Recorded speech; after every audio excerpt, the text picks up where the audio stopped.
Hey, what's up everybody? I'm back with day number 35 of my 100 Days of Code Challenge, and today I learned all about loops in JavaScript.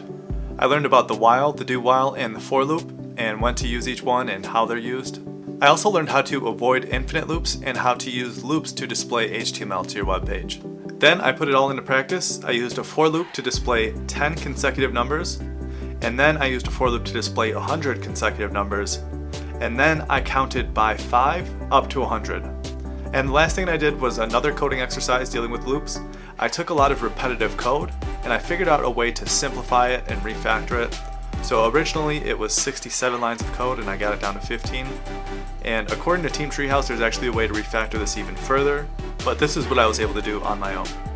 Alright, that's all for day number 35. Thank you guys for tuning in. If you liked this video, be sure to give it a thumbs up and subscribe if you want to see more, and I'll catch you again tomorrow. Have a great day.